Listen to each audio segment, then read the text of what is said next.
Welcome to Founding Chronicles. Before we dive into today's story, don't forget to like, subscribe, and hit that bell icon so you never miss the history that shaped America. Now tell me in the comments, where are you watching from? I'd love to know. All right, let's begin. Asterisk, the year was 1834. Kentucky was still young, wild, and rough around the edges. Families had carved their homes out of the rolling hills, the wide rivers, and the thick forests that stretched farther than a man's eyes could see. It was a land both beautiful and harsh, where life was measured in the rhythm of seasons, in crops planted and harvested, in births and funerals that seemed to come far too close together. Not in those days. News traveled slowly, carried by word of mouth, a dusty rider on horseback, or the tattered page of a local paper.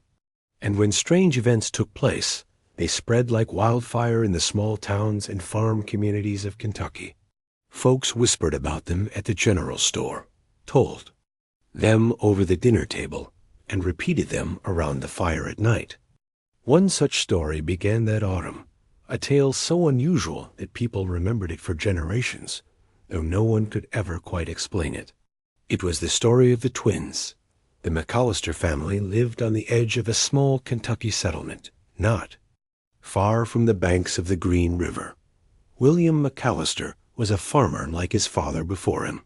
His wife, Eliza, was known for her quiet kindness and strong will. Together, they had 3 children already, but it was the birth of their next 2 children that would set the entire community talking. A birth so strange that even the local doctor, a man who had seen his share of unusual cases, was left shaking his head. Eliza had been expecting since the spring. By late summer, her frame had grown heavy, and she knew she carried more than one child. Neighbors spoke with excitement, because twins were considered both a blessing and a burden. They doubled a mother's work, but also doubled her joy. On the night of September 17, 1834, under the flicker of lantern light, Eliza went into labor. William called for the doctor, who arrived with his black leather bag and tired eyes. Hours passed in the small log house as cries of pain and prayer echoed through the wooden walls. At last, the first child was born, a boy, small and pale, but alive.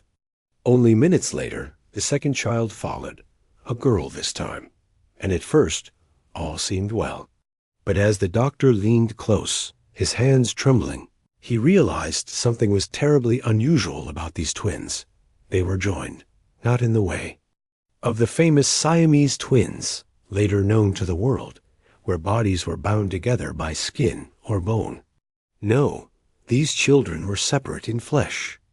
Their bodies were whole, their faces distinct, yet something tied them in a way the doctor had never seen. When one cried, the other gasped at the same moment. When one clenched its tiny fists, the other did too. Their eyes opened together, shut. Together, as if bound by a single thread of unseen life. The doctor stood over them in silence, his brow heavy with sweat.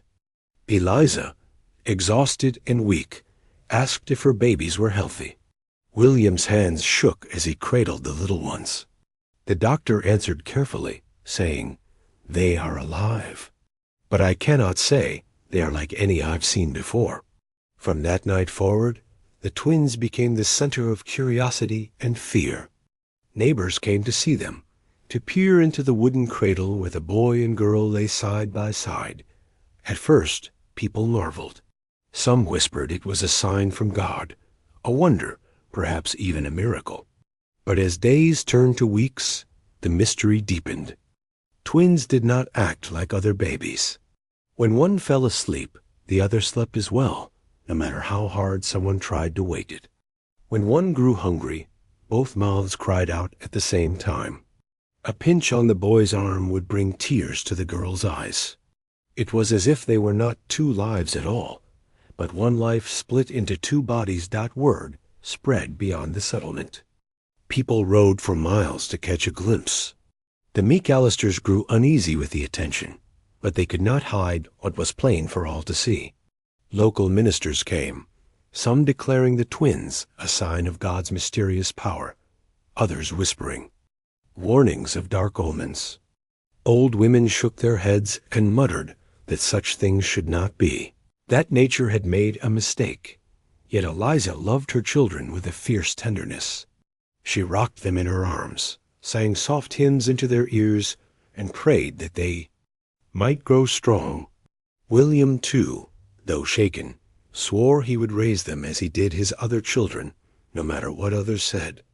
But deep down, both parents knew their children were not ordinary, and a shadow of fear lingered in their hearts. As the twins grew through their first year, the strange bond only grew stronger. Their movements mirrored each other. If the boy reached for a toy, the girl's hand moved at the same instant, even if no toy was in sight. If the girl startled at a sound, the boy's body jerked too, though his eyes were turned away. Their laughter came in unison, their cries like an echo folded in on itself. The doctor visited often, taking notes in a small leather book, shaking his head as he watched. He pressed his stethoscope to their chests, listened to their hearts, and frowned. "It is as though," he said one afternoon, "the beat of one life flows between them both." Neighbors whispered louder now. Some said the children were cursed. Others swore they were blessed. But all agreed on one thing: no one could explain them. And as time passed, unease began to replace curiosity. One evening, a traveler passing through the settlement stopped at the McAllister farm. He was a learned man, or so he claimed, having studied medicine in distant cities. He looked upon the twins and declared, "Such things are not of nature. You must be wary. If they live, they may not live long." His words left a chill in the house, a silence that even the crackling fire could not chase away. The seasons rolled on. By their second birthday, the twins were walking. But again, unlike other children, they moved as if bound together by unseen strings. If the boy stumbled, the girl toppled with him. If the girl reached out her arms for balance, the boy's arms stretched too, though he might be facing the other way. It was not clumsiness. It was not imitation. It was something far stranger, a shadow of one life reflected in another. And still, no one could say why. Some nights, William would lie awake, listening to the sound of his children breathing in unison, a perfect rhythm in the dark. He would turn to Eliza and whisper, what if one of them dies? Would the other follow? Eliza would press her hand over his, her eyes wet with tears, and neither of them would answer. The McAllisters tried to live quietly, but the story of the twins spread beyond Kentucky. Travelers brought news of them to distant towns. A paper in Louisville printed a small notice, calling them the mysterious children of the Green River. Soon, strangers were knocking on the McAllister door, some offering money to see the twins, others pressing for the chance to study them. William refused them all. His children were not a show. They were his flesh and blood. But with every passing year, the mystery deepened. The twins grew stronger, brighter, yet their strange bond never weakened. Teachers at the small schoolhouse said they answered questions at the same moment, even finishing each other's words, though they sat across the room. Farmers swore they had seen one child watching from the porch while the other, miles away, turned his head at the same instant, as though hearing some silent call. It was uncanny. It was unsettling. And it was something no man of science could explain. By 1834's end, the McAllister's tale had become a legend in Kentucky. People came and went, speaking of the twins with wonder, fear, and disbelief. But inside the log home, Eliza held her children close. William worked the fields, and life pressed on, though always under the shadow of the strange bond no one could unravel. And then, as the twins reached the age of 6, something happened that made the story darker, stranger, and far more frightening than anyone could have imagined. By the time the twins were 6, the McAllister family had grown used to the rhythm of their strange bond.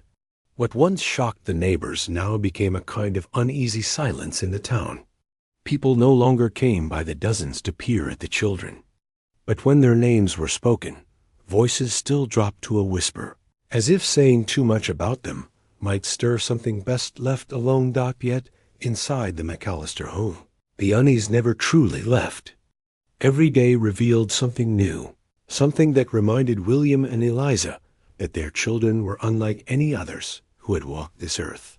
The boy, whom they had named James, was quick to laugh, full of restless energy, always climbing fences, chasing chickens, or running through the tall grass until Eliza feared he might tumble into the river. His sister Clara was gentler, softer, with a gaze that seemed far older than her years. She loved to sit near her mother while she worked, threading wildflowers into little chains or humming softly to herself. On the surface, they could not have been more different. One wild, one calm, one fire, one quiet water. And yet they were never apart. They could not be. If James scraped his knee, Clara cried before she even saw the wound. If Clara shivered at a sudden chill, James pulled his jacket tight, though he stood in the warmth of the sun. It was as though they were not two, but one soul cast across two small bodies, joined by an invisible thread that stretched and pulled but never broke. At first, William told himself it was coincidence or a child's imagination. But as the years passed, the truth could no longer be denied. Something bound them together beyond the reach of explanation. The first dark turn came one autumn evening. The fields were golden, the air crisp, the harvest almost ready. William had gone to mend a fence along the edge of the woods, while Eliza prepared supper inside. James, restless as always, chased a stray chicken across the yard. Clara sat on the porch, humming and watching the shadows lengthen across the land. Suddenly, James tripped. His head struck a rock with a dull thud, and his small body went still. Before Eliza could even cry out, Clara screamed. Not a scream of fear, but of pain, as though she herself had struck the stone. She clutched her head, sobbing, while James lay motionless in the dirt. William came running. He scooped James into his arms, his hands slick with blood, and carried him inside. Clara followed, staggering, still crying as though the wound were her own. The doctor was called. He stitched the boy's head, muttering prayers under his breath. James survived, though he was weak and pale for weeks after. But what struck the doctor most was not the injury itself, but Clara. For as he cleaned the blood from James's brow, Clara fainted dead away, her pulse fluttering, her skin cold. She bore no wound, no bruise, and yet she lay beside her brother as if she had been struck by the same blow. When she awoke, she whispered in a trembling voice, "It hurt, Papa. It hurt me too." The doctor left that night shaken, his leather bag clutched tight to his chest. He told William in a low voice, "I cannot explain this. I will not even try. But you must watch them. What happens to one, I fear may happen to the other." From that night forward, the McAllisters lived in quiet dread. Every tumble James took, every fever Clara suffered, every scraped finger or stubbed toe seemed to pass between them both. They were not two children, living side by side, but a single life shared across two bodies. The neighbors began to speak again. Stories grew, as they always did. Some said the twins were cursed, that the land itself had grown sour beneath the McAllister farm. Others whispered that they were touched by God, a living miracle meant to test the faithful. But no matter what people believed, one thing was certain: the children were not normal. And then, as the twins reached their 8th year, something even stranger began to happen. It started small. James would speak a thought aloud that Clara had. been about to say. Clara would answer a question before James had even opened his mouth. At first, their parents thought it was simply the closeness of siblings, the way children who spend every hour together can know each other's minds. But soon it grew impossible to dismiss. One night, as the family sat by the fire, William asked James what lesson he had learned at school that day. James opened his mouth, but Clara spoke first, answering word for word the very thing he had been about to say. When William turned to her in surprise, she shrugged and said, "I heard it in his head." The room fell silent. Eliza clutched her apron, staring at her daughter with wide eyes. William said nothing, but later that night he sat alone on the porch, smoking his pipe long into the darkness, his thoughts heavy as stone. From then on, the twins began finishing each other's sentences daily, sometimes speaking in unison, sometimes one answering for the other, as though their thoughts were not their own but shared. Teachers at the schoolhouse grew uneasy.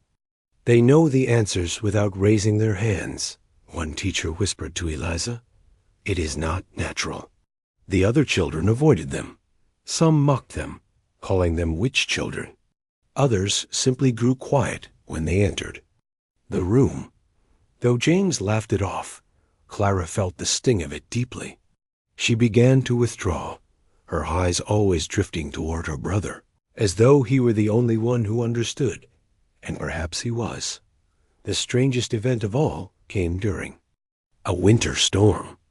The family huddled inside their log home, the wind howling against the walls, snow piling high at the door. James fell ill that night, shivering with fever, his skin hot to the touch. Eliza wiped his brow, whispering prayers. But what froze her? Blood was the sight of Clara, lying beside him, burning with the same fever, though no illness had touched her before. Through the night, the twins moaned in unison, their small bodies rising and falling with the same breath. At times their words blurred together, two voices speaking as one. "It hurts," they whispered. "It hurts." By morning, the fever broke. Both children woke at the same moment, their eyes wide, their voices soft. "We dreamed the same dream," Clara said. James nodded. And though they could not explain the dream, they described it together, word for word, as though they had shared a single vision dot. It was then Eliza began to fear not just for their lives, but for their souls. She was a God-fearing woman, and though she loved her children with all her heart, she could not shake the worry that they were bound by something beyond nature, something that might not be holy. Still, the McAllisters pressed on. Life in Kentucky was hard, and there was no time to dwell long on mysteries. Fields needed plowing, animals needed tending, wood needed chopping. But beneath it all, the fear remained Dot as the twins entered their 10th year. The whispers spread. Once more, stories of the McAllister twins reached as far as Lexington and beyond. A traveling preacher arrived one spring, insisting on seeing them. He stood before the children, his voice booming, calling them a sign from heaven or a trick of the devil. When he left, the neighbors argued for days over what his words meant. But in the McAllister home, things were changing. James and Clara were no longer simply strange children. They were growing into something else, something no one, not even their parents, could understand. And then came the night of the dream that shook the family to its core. The dream came in the spring of 1844, when the twins were 10 years old. That night, the house was quiet. William had banked the fire. Eliza had finished her sewing, and the younger children were already asleep in the loft. James and Clara lay, side by side in their narrow bed, the soft hum of crickets outside their window. Nothing seemed unusual. Nothing gave warning. But before dawn, the McAllister household was shaken awake by the twins' screams. Eliza rushed to their room, lantern in hand, her heart hammering in her chest. She found both children sitting bolt upright, their faces white as ash, their eyes wide and staring. They were not awake, not fully, but locked somewhere between sleep and terror. Their small hands clutched at the air, and though their voices rose together, they spoke as if they were one. "It's coming," they cried. "It's coming for us." William stormed in behind her, seizing James by the shoulders, shaking him gently. "Wake up, boy," he cried. But James's eyes were glassy, unfocused. Clara mirrored him exactly, her body jerking with the same rhythm, her lips forming the same words. Finally, after what felt like an eternity, the children collapsed back into the bed, their bodies drenched in sweat. Their breathing slowed, their eyelids fluttered shut, and they fell silent. Eliza sat at the bedside until dawn, too frightened to leave them. When the twins finally stirred awake, they looked at one another before speaking. Clara's voice was trembling as she whispered, "We dreamed the same dream again." "What dream?" William asked. James hesitated. His eyes darted toward his sister, and then he said in a low voice, "We were standing in the woods. The trees were black, and the ground was soft, like it was swallowing our feet. Something was behind us, but we couldn't see it. It was calling our names. And it was going to take us away," Clara added, her small hands twisting in her lap. For a long moment, the room was silent, except for the ticking of the old clock on the mantel. Eliza's hands shook as she set the lantern down. William cleared his throat, trying to steady himself, but even he could not hide the fear in his eyes. From that night forward, the dreams returned again and again. Not every night, but often. Enough to unnerve the entire family. Always the same place, the dark woods, the sinking ground, the unseen presence calling their names. And always the same result, both children waking in unison, their cries echoing through the house. Neighbors began to notice. William, though a proud man, confided in one or two friends, and before long the story spread through the community. Some said the children were being haunted. Others whispered that they were witches, their souls bound by something unnatural. A few warned the McAllisters outright that they were tempting God's wrath by allowing such things to continue. William and Eliza could not turn their backs on their children. Whatever the cause of the dreams, James and Clara were theirs. And so they did what they had always done. They endured. Yet the twins themselves began to change by their 11th year. They grew quiet, withdrawn. James no longer chased chickens or raced through the fields as he once had. Clara stopped humming her soft songs. More and more, they simply sat together, their eyes distant, their hands sometimes entwined, as if one could not breathe without. The other it was during this time that the most chilling incident of all took place. It was a summer afternoon, hot and heavy, the kind of day when the air itself seemed to sag. The children were playing near the river, watched from a distance by their mother as she hung laundry on the line. James picked up a stick, waving it like a sword. Clara laughed, her laughter soft but real, the first in weeks. Suddenly, James slipped on the riverbank. He tumbled into the water, vanishing beneath the muddy current. Eliza screamed, dropping the laundry, running as fast as her legs would carry her. But before she could even reach the river's edge, Clara staggered backward, choking. Her arms flailed wildly, her face twisted in panic. She wasn't in the water. She hadn't fallen. And yet she gasped as if her lungs were drowning. Eliza didn't think. She dove into the river, searching, her skirts heavy around her. Her hands found James at last, pulling him up sputtering and coughing. When she dragged him onto the bank, Clara collapsed at the same instant, her lips blue, her body convulsing, as though she too had been pulled from the depths. Neighbors rushed to help, and together they revived both children. But the memory of that day lingered like a shadow. The truth was undeniable now. What happened to one happened to the other. They were bound by more than blood, more than the closeness of twins. They were one soul, one life, stretched between. Two bodies. As the children entered their 12th year, William found himself at his breaking point. One evening, as the sun sank low over the hills, he sat on the porch with the local preacher, a man of stern face and steady voice. "They are my children," William said, his hands trembling as he lit his pipe. "But I fear they are not right. I fear they are something else." The preacher nodded slowly.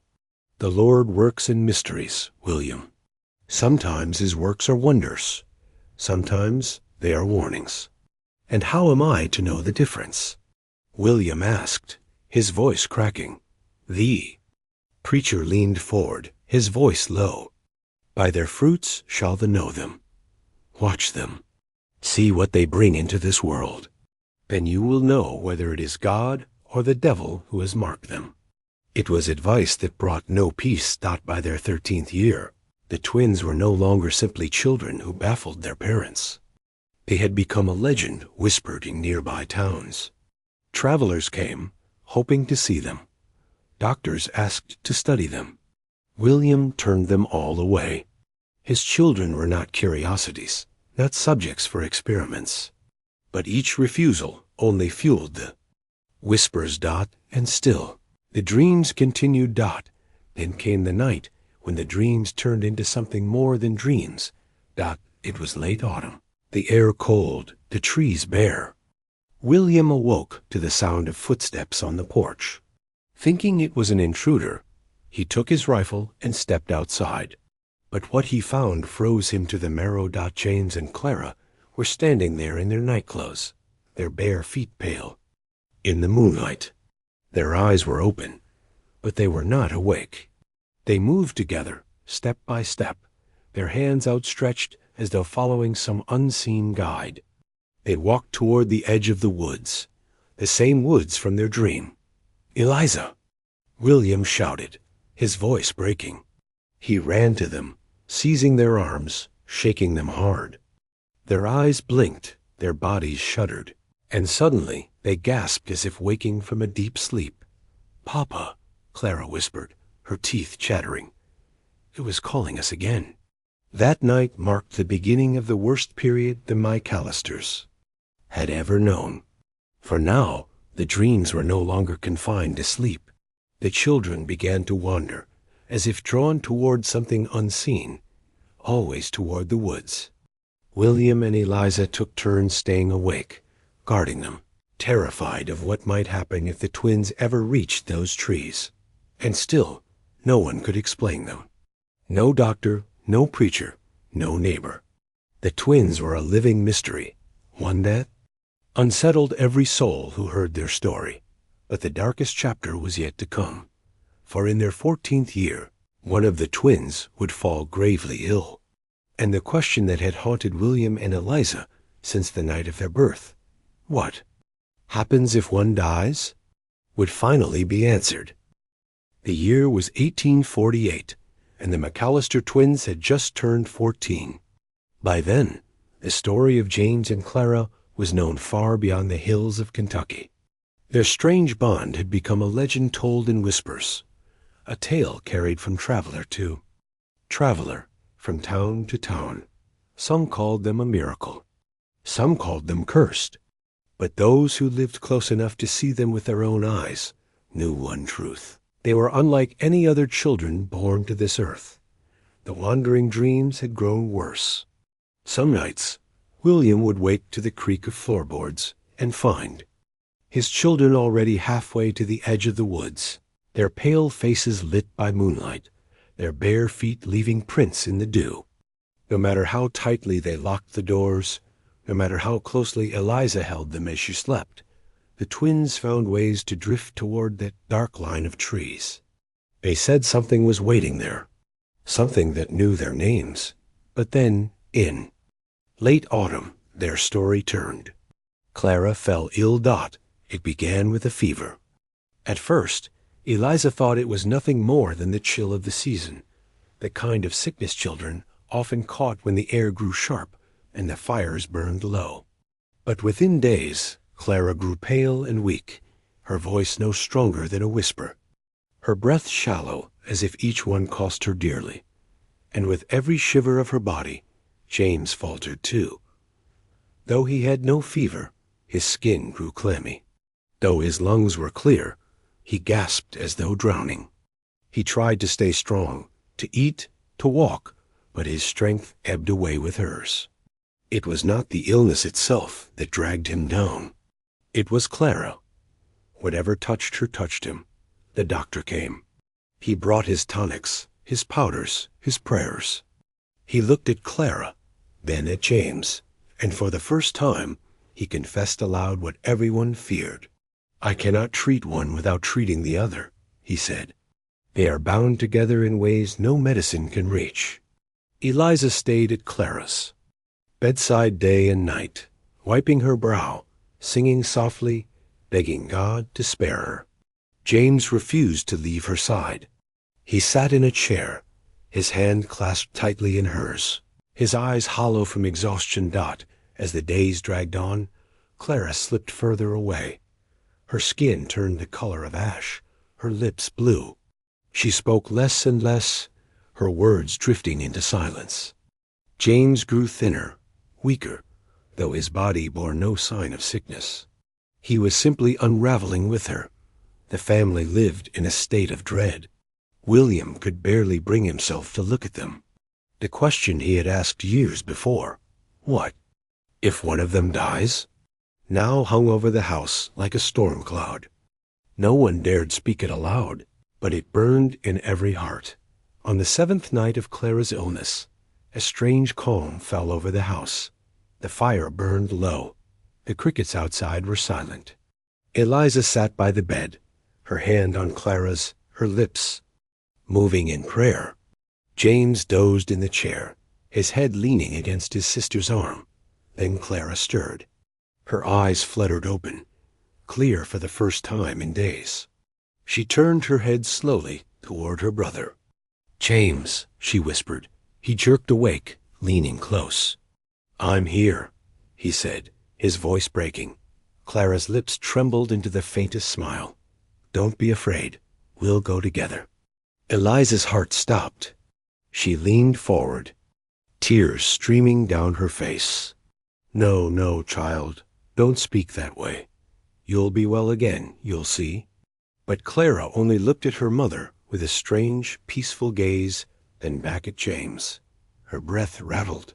Her chest rose once, twice. And then it stilled. Eliza cried out, a sound of pure grief. William rushed from the other room, his face pale as death. But before they could even mourn their daughter, James convulsed in his chair. His eyes rolled back, his breath caught. His small hands clutched at the air. "James!" William shouted, seizing his son's shoulders, shaking him desperately.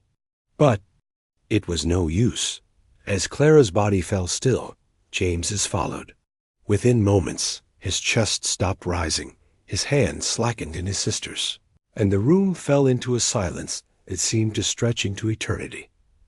Both children lay there side by side, their faces pale, their hands still clasped together in death as they had been in life. The McAllisters buried their twins on a quiet hill overlooking the Green River.